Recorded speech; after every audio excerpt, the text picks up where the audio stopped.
A whip of wind howled through the cottonwoods, rattling the window panes like brittle teeth. Inside, the ranch house stood near silent but for the low creak of an old chair and the scrape of a spoon against a chipped tin bowl. He sat at the table, alone, hunched over stew gone lukewarm. The fire had burned low.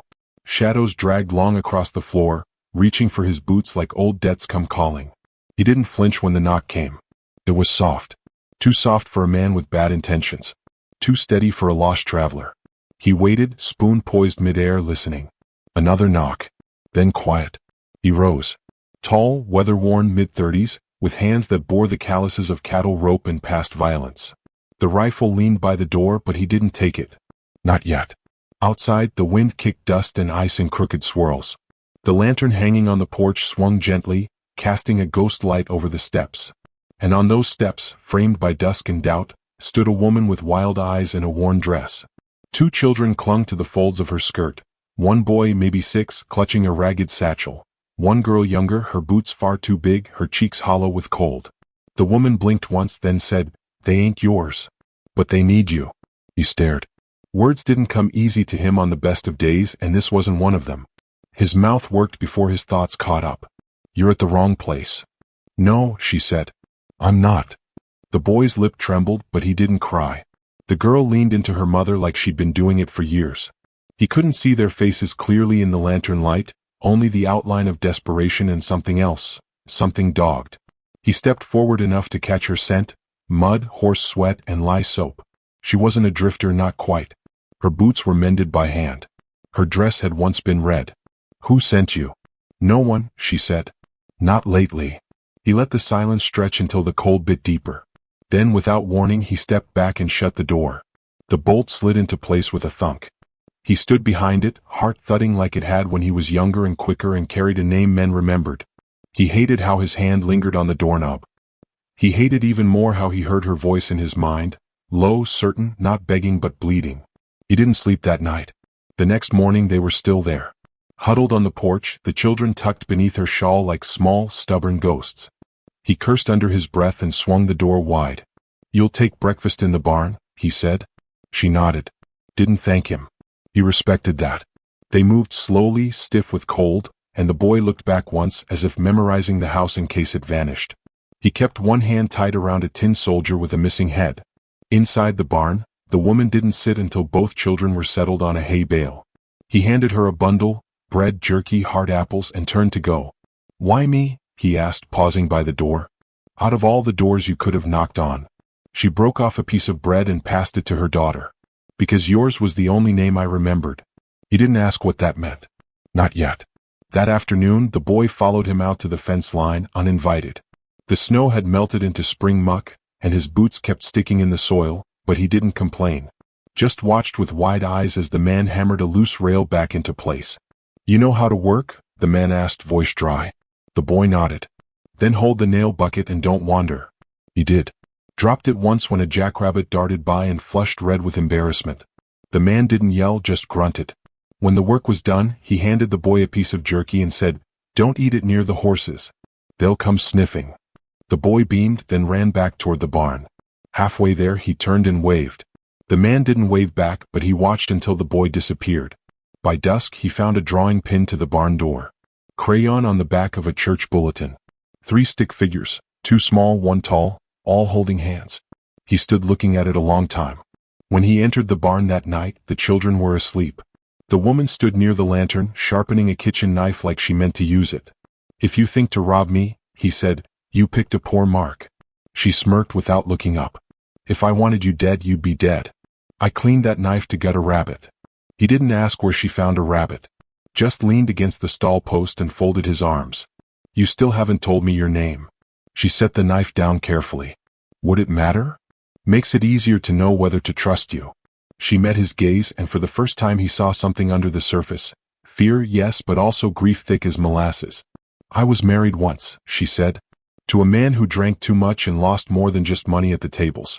When he ran out of coin, he promised the boy to a trader. And when I said no, he raised his hand." The barn went still. "So I left," she continued. "Took them and ran. Didn't stop until the horse dropped dead under me. Found this town on a whisper." He felt the air shift, the fire pop in the lantern.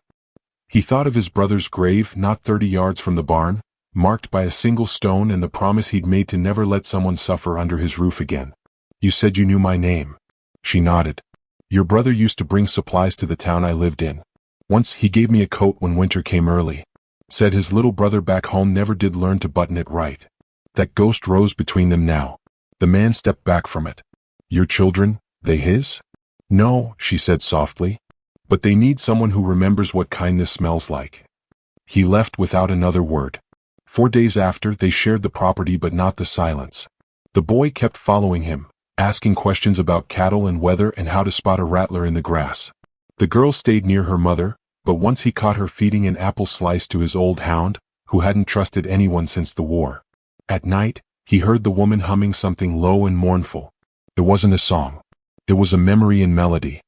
He almost asked her once, "What's the real reason you came here?" But the words stuck, because if he asked, she might answer. And he didn't know if he could carry what that answer cost. Then came the 4th night. He was on the porch, carving a bit of pine, when he saw the dust trail coming fast across the ridge. 1 rider, maybe 2. Moving with purpose. He whistled low. The woman came out, eyes wary. The children followed. Get back in the barn, he said. Now. She didn't argue. Just herded the little ones inside and grabbed the kitchen knife. He noted how steady her hands were. The rider reached the fence line and slowed. Tall man in a black duster, eyes hidden beneath a broad hat. His horse was lathered from hard riding. You the one runnin' with 2 brats and a stolen name? The man called out. The rancher stepped forward, rifle lowered but ready. Depends who's asking. The man grinned. No one you want to meet twice. What's your business? Reckon she's got something don't belong to her. She doesn't belong to anyone, the rancher said, voice flat. Move on. The man's eyes gleamed, wolfish. Didn't expect to find a hero out here in the sticks. I ain't a hero. No, said the rider. You're a fool. He turned his horse and rode off slow, not in retreat but like someone scouting a weak wall. A promise in his posture. The rancher stood until the dust settled. Then he turned, walked inside and bolted the door. The children were quiet, the girl's arms around the boy like she'd done it 100 times. The woman watched him, waiting. Pack light, he said. We may not stay long. She took a breath, then let it go. You believe me now? He didn't answer. But that night he moved a second blanket into the barn. And when the wind rose again, it carried no knock, but it brought something colder. Something coming. Something that would not be turned away twice. The morning came thick with low fog and a cold that lingered in the bones. The cattle moved slow through the pasture, steam rising off their backs like smoke from dying fires. He watched them from the porch with a tin cup in hand and eyes narrowed against memory. From the barn, the widow stepped out. She wore his old coat now, sleeves rolled up and belt cinched tight around her narrow waist. She moved with caution but not fear, like someone testing ground after a storm. He didn't speak, just nodded toward the pump. She nodded back, filled a tin pail and disappeared inside again. It had been 5 days since she'd arrived, and the silence between them had become a strange kind of agreement. They didn't talk about where she'd come from, or where the man in the black duster might return from. They just moved around each other, 2 ghosts pretending to be alive. That evening the boy followed him again. Fence. He grunted. That was permission enough. They walked the eastern line in companionable quiet. The boy, boots still too big, carried the nail tin without being asked. When they reached the downed rail, the man handed him a hammer. Think you can do it? The boy nodded. His hands shook as he raised the hammer and missed the first swing. Hit the post instead. Wincing, he looked up for scolding. None came. Try again, the man said. He did. The next swing landed. Then another. Crooked but strong. When the last nail was set, the boy stood taller. Smiled. The man handed him a strip of jerky and said, Tomorrow we do the western line. Bring better boots. The boy ran ahead, laughter trailing behind like bird song. Back at the house, the girl waited on the steps with a basket of small stones. She handed one to the man with solemn care. It's got a hole in it, she said. Like the moon. He looked. It did. Round and worn smooth by water and time. Thank you. She beamed and skipped off. Inside, the widow was sweeping the floor with a pine broom she must have found in the cellar. The hearth crackled behind her, and the scent of beans and ash filled the air. You cook? He asked. Since I was 9. You clean too. She paused. If that's a problem, I'll stop. He shook his head. I'm not used to folks doing things without asking what they'll get for it. She looked at him then. Not coldly. Just long enough that he felt it. I don't owe you, she said. But I won't be a burden either. He left it there. The children ate quietly, eyes darting from spoon to spoon like they weren't sure the food would last. When it did, the girl whispered, "Thank you," and the boy wiped his mouth with his sleeve like he'd never been taught better. That night he gave them the guest room. A room no one had used in 5 years. It smelled of cedar and dust and old ghosts. He sat by the fire long after they'd gone to bed, listening. The woman's footsteps passed overhead. A soft hum. Then stillness. He didn't sleep. The next day he caught her scrubbing laundry at the creek with rocks and grit and bare hands red from cold. "You'll freeze your damn fingers off," he said. "I've done worse," she replied without looking up. "Where'd you learn to fight?" She stopped. "I never said I could. You held that knife like someone who had." She stood slowly. "A man taught me. Not my husband. Someone kinder." His mouth twisted. "There ain't many of those left." "No," she said. "There ain't." He handed her a bar of soap. It smelled faintly of lilac. Her eyes flicked to his. He didn't explain where he'd found it. That evening she joined him on the porch. She didn't ask permission and he didn't offer protest. They watched the sun bleed behind the hills like a dying fire, sky lit in gold and crimson. The girl curled up near the dog, using his belly as a pillow. The boy practiced tying knots with fence rope. "He looks up to you," she said. "He shouldn't." "Why not?" He took a breath. "Because I've done things I'm not proud of." She looked at him steady. "So has every man still breathing." The silence thickened, but not painfully. It settled like dust after motion. "They ask about you when you're not around," she said. "What do they ask?" "Mostly what you used to be." "I told them you were the man who still had good wood in the fire, even if the flames got low." His laugh was rough. "That ain't true." "No," she said. "But maybe it could be." He looked out toward the hills, where the shadows ran long and lean. "They your blood?" She blinked. "No." That surprised him. He said nothing. "Their mother died giving birth to the girl. I was her sister. Their father died 2 winters later. I kept them because no one else would." "Why tell me now?" "Because you asked." Later that night, the boy left something on the kitchen table, a crude wooden carving of a horse. The legs were uneven and it didn't stand upright, but it was meant as a gift. The man kept it. 2 days passed. No sign of the rider. No knock in the night. Peace settled, thin as ice on a river. He found himself walking softer through the halls. Found the sound of children's laughter less jarring. Found himself eating slower, watching her as she moved, graceful even in weariness. He was beginning to forget that she hadn't come to stay. That changed on the 7th day. He was chopping wood behind the house when he saw movement on the hill. He ducked low, slid his rifle off the porch hook and scanned the ridge. A figure, riding slow, watching. When the man moved, the rider turned back, disappearing into the trees. He waited, breath held. Nothing. That evening he didn't say a word about it. But he checked the locks, loaded extra rounds, sat closer to the fire. The widow watched him quietly. "You saw something," she said. "I did." "You think he's coming?" "I know he is." She stepped closer. "We can leave." "You can." "I won't." "Why?" He looked at her. Really looked. "Because running never worked for me. And it won't work for them." She nodded, accepting it, not liking it. The boy came in holding up a splintered board. "Found this by the shed. Carved into it were the initials RS. The rancher stiffened. "Where exactly?" "Near the smokehouse." He stood, took the board, and stepped out into the dark. At the base of the smokehouse, the dirt was disturbed. Fresh tracks. Boot heel deep. Someone had circled the barn, tested the windows, and walked away. But not far. Back inside, the fire burned low. The air was too still. He turned to the widow. "There's something you're still not saying." Her face paled. "He's not after me," she whispered. "He's after the boy." The boy blinked. "Why me?" She knelt beside him. "Because you weren't born like others." The rancher narrowed his eyes. "What's that mean?" She hesitated. Then, his father wasn't a traitor. He was a Pinkerton informant. The boy was born while his father was embedded with a gang of land thieves. They think the boy knows where the records are hidden. "Does he?" She shook her head. "No. But they think he does." The man stood still for a long while. Then he walked to the fire, tossed the carved board into the flames and watched it burn. The name on that board, he said. That was the man who killed my brother. She looked up slowly. I didn't know. I believe you. The boy's voice was small. Are we in trouble? The man crouched beside him. Yes, but trouble's got rules out here. And I know most of them. Outside the wind shifted. The dog growled low. Someone whistled. 3 notes. Then silence. The man stood. Get the children upstairs. But now. The widow obeyed. No argument. Just urgency. He stepped onto the porch, rifle raised, and stared into the dark. The trees didn't move. The stars blinked overhead like indifferent witnesses. He didn't call out. He just waited. A footstep sounded behind the barn. Then quiet. Then another whistle. Same 3 notes. He tightened his grip.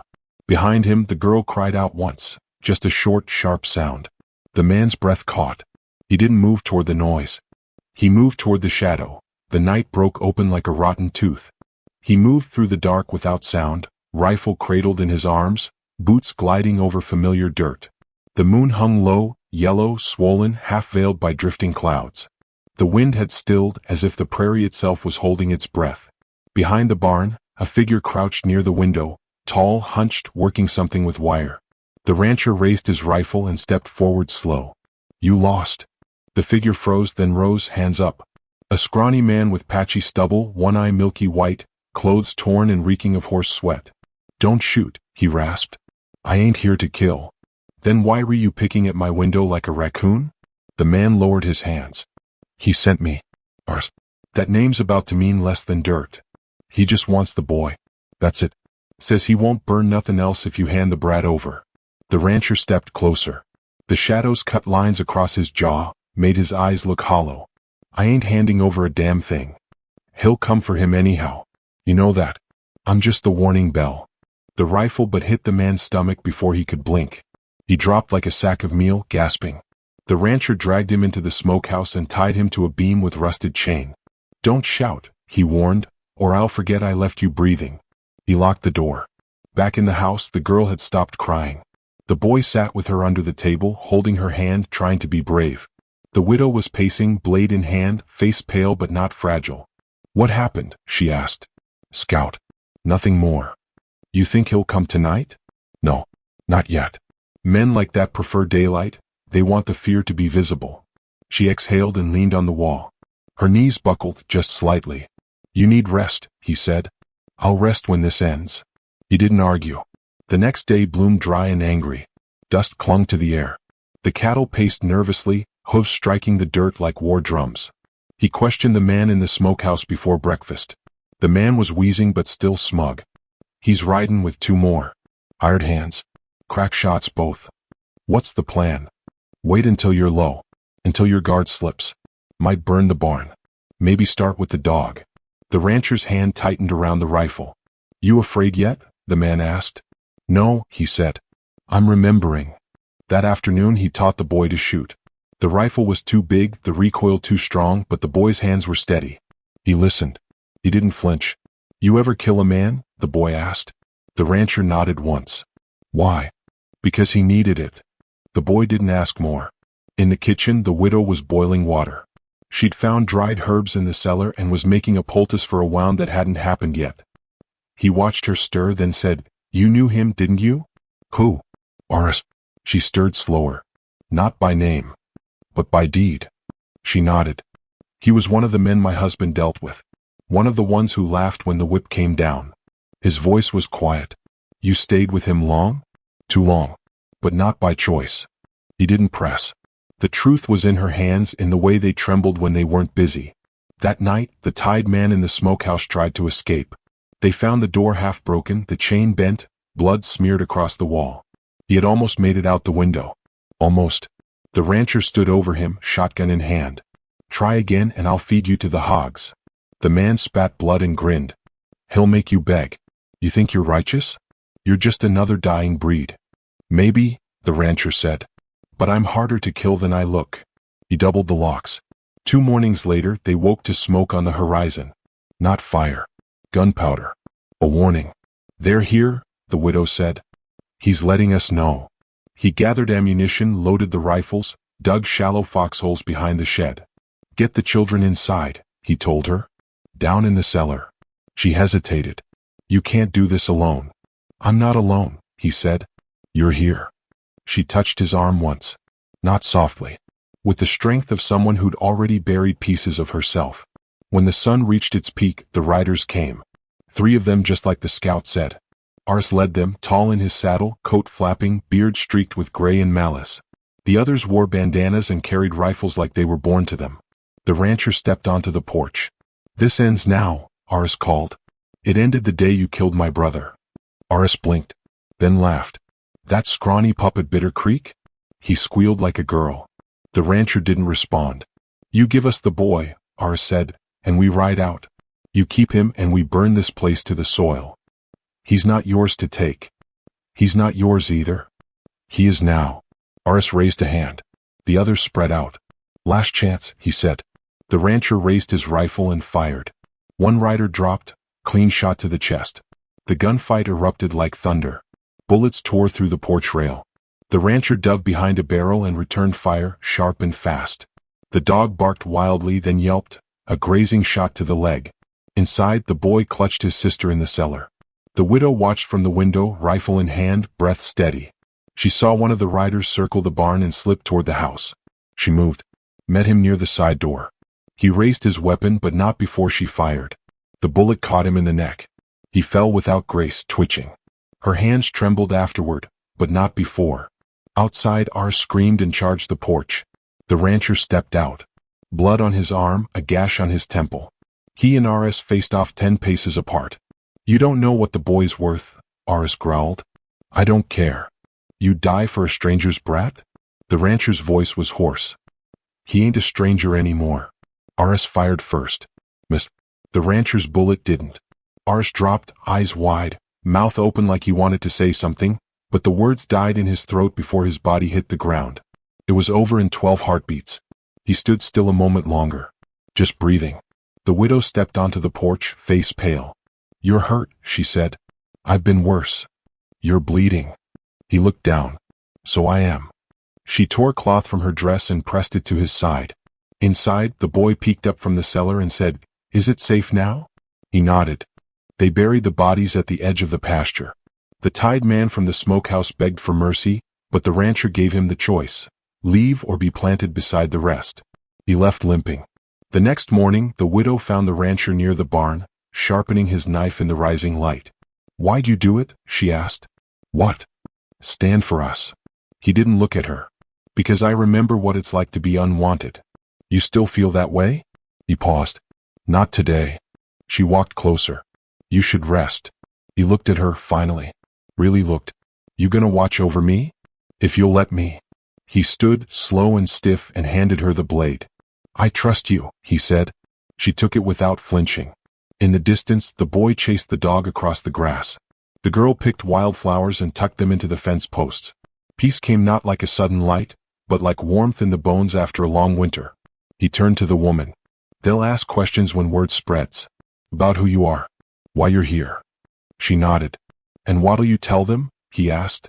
That I came looking for kindness and I found it behind a door I didn't think would open. He didn't speak for a long time. Then, I'm glad you knocked. The fire had been out for hours, but its warmth lingered in the floorboards. He sat at the table, shirt off, a long gash running from his rib to hip, stitched roughly, cleaned poorly. The boy had helped where he could, hands steady, eyes wide. The girl had fetched water. The widow had done the rest. Now she stood at the hearth, boiling willow bark in a dented pot, her sleeves rolled and her jaw tight with focus. He watched her in the silence between crackles. You should have let me bleed, he said. She stirred without turning. You didn't give me the option. You could have taken the children and gone. They wouldn't have left you. That quieted him. When she brought the poultice, he braced for the sting, but it didn't come. Her touch was gentle, careful, warm. She worked in silence, her breath soft, her face drawn close. You've done this before, he murmured.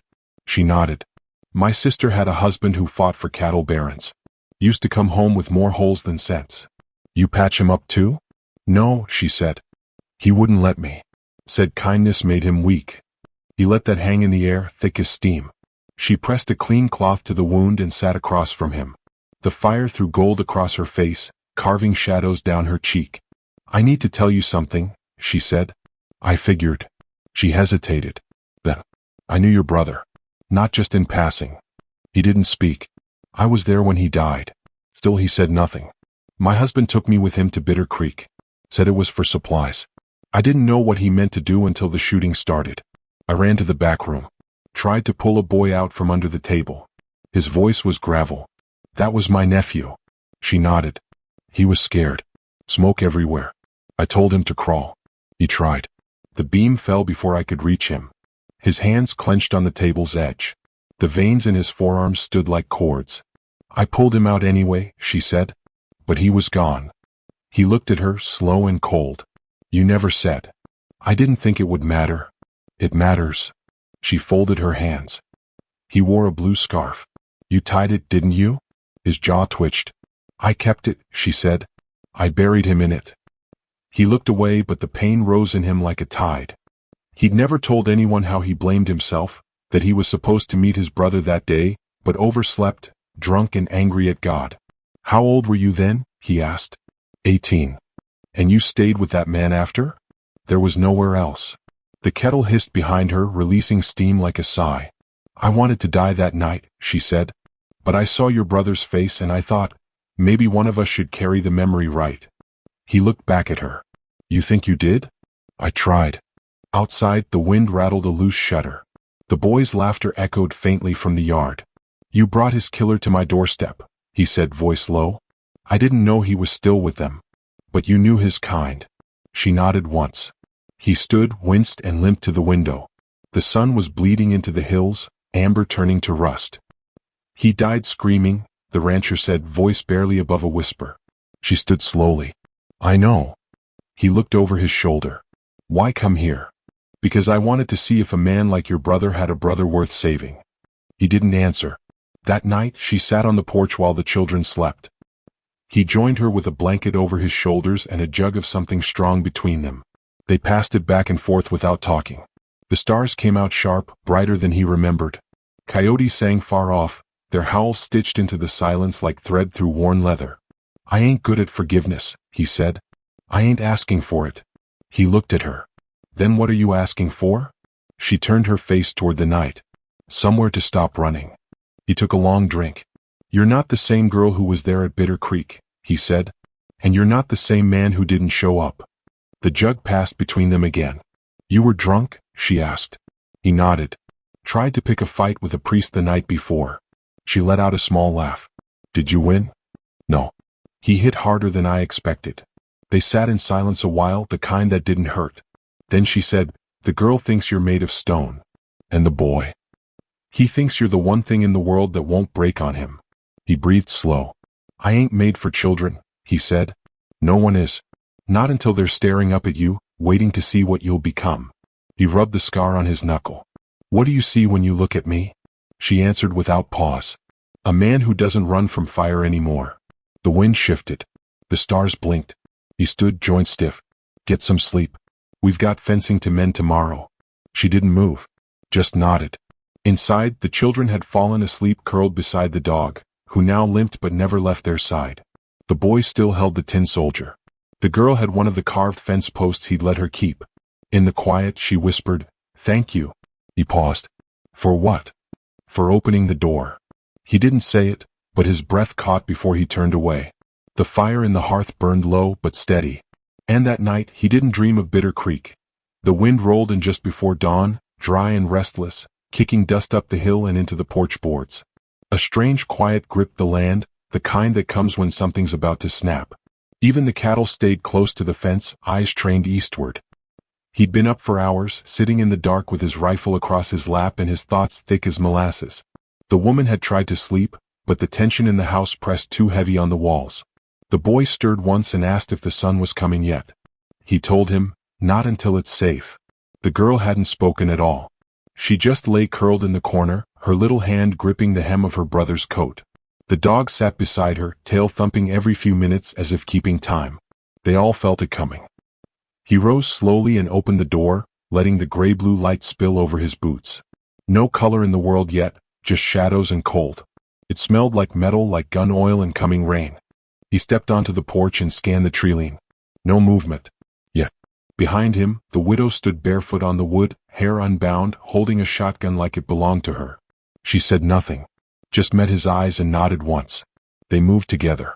Down by the barn, he dug shallow trenches and set up fence rails as makeshift cover. Not enough to stop a real ambush, but enough to buy time. He crouched behind the frontmost post and motioned for her to take the flank. Still no sound but the wind. Then came the whistle.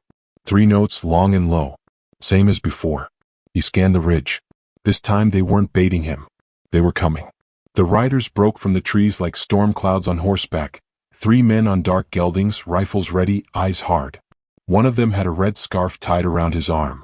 Another rode with a curved knife between his teeth. The third was too far back to read, but something about the shape of his shoulders made the rancher's skin crawl. The widow breathed steady beside him, shoulders squared. She took aim. "Wait for it," he muttered. The hoofbeats grew louder, heavier, shaking dust from the leaves and loose nails from the porch. They were close now. No turning back. He saw the flash of metal, rifle raised. Then he fired. The first rider dropped like a sack of oats, his mount spinning and screaming. The second veered off to the left, trying to loop wide. The third kept coming. The widow fired once, hitting the red scarf man in the shoulder. He screamed and fell, crawling for cover. She loaded again without a word. The last rider charged straight through the smoke, firing twice. One bullet shattered a fence post inches from the rancher's head. The second grazed his side, just enough to tear skin and hiss like a promise. The rancher stood tall, stepped out, and shot the man clean through the chest. The rider toppled forward, landing in a heap of broken reins and blood. Silence. Then a scream. Not fear, rage. From behind the shed, a fourth man rose, stocky, brutal, eyes like black coal. He wasn't riding. He'd circled on foot. The widow turned to fire, but he was faster. He tackled her to the ground, sending the shotgun flying. The rancher shouted, sprinting toward them. The boy burst from the house, holding the old revolver they'd hidden under the floorboard. "No," the rancher yelled. "Get back." But the boy kept coming. The attacker snarled and grabbed the widow by the throat, knife drawn, blood across his sleeve. She clawed at his hand, kicking wildly, gasping. The boy raised the revolver. The rancher dove between them, shoulder first, slamming the attacker off her and onto the dirt. The 2 men grappled, rolling through blood and grit, fists flying, the knife slashing wild. The rancher took a cut to the cheek, another to the hand. But he didn't stop. Couldn't. This wasn't just defense. This was penance. He headbutted the man hard enough to crack bone, then pressed his forearm to the man's throat. "You came for a child?" he growled. "And you found me instead." The man spit blood. "You ain't his father." "I am now." And then the widow fired. One clean shot to the chest. The attacker's body went limp beneath him. He stood slowly, breath ragged, bleeding from too many places to count. The widow rose too, shaking. Her hands were red. Her jaw set. The boy stood frozen at the steps, revolver at his side. The sun broke the horizon. Light swept across the land, golden and wide, revealing what was left. 3 dead men, a smoking rifle, a bloodied knife in the dust. The girl ran from the house, barefoot and crying, arms outstretched. The rancher knelt just in time to catch her. "It's over," he whispered. She nodded against his chest. "You didn't leave." "I won't." He looked at the boy. The boy looked back, something new in his face. Not fear. Recognition. Later, after the bodies were buried and the wounds wrapped, the boy sat beside him on the porch, legs dangling over the edge. The girl braided grass into little circles. The widow washed blood from the door. "Will they come again?" the boy asked. "Maybe." "What will we do?" The rancher took a long breath. "Same thing we did today. Fight. Protect." The boy nodded like he understood the difference. That evening, the widow stepped inside, hair still wet from the creek. She looked at the room like she didn't expect it to still be standing. "I made supper," she said. He blinked. "You didn't have to." "I wanted to." He moved to the table. The food was simple, beans, bread, salted beef. But it smelled like home. The girl said grace, and the boy passed the cups without spilling. Afterward, they sat on the porch again. The air was warm. The sky streaked in pink. The rancher leaned back, a deep ache running through his ribs, and said, "You could leave now. If you wanted." The widow looked at him. "Do you want me to?" "No." "Then I won't." He turned to her. "You asked what I saw when I looked at you. I didn't know how to answer. And now I see someone who walked through fire and didn't turn to ash. She smiled, but her eyes shone. I never thought I'd find a place where I didn't have to be afraid. He reached over and took her hand, rough calluses meeting delicate scars. You're not afraid anymore? Not when you're near. The moon climbed as the day faded. The children fell asleep on the porch swing, heads resting against each other. The rancher stood slowly and picked up the boy. I'll take them in, he said. She carried the girl gently and they laid them in the guest room. Back in the hallway he paused. You can have the bedroom tonight, he said. I'll take the floor. She shook her head. There's room for both. They didn't speak again, not for hours. But when sleep finally came, it came soft, without ghosts. And in the stillness before morning, he reached for her hand beneath the blanket and found it already waiting.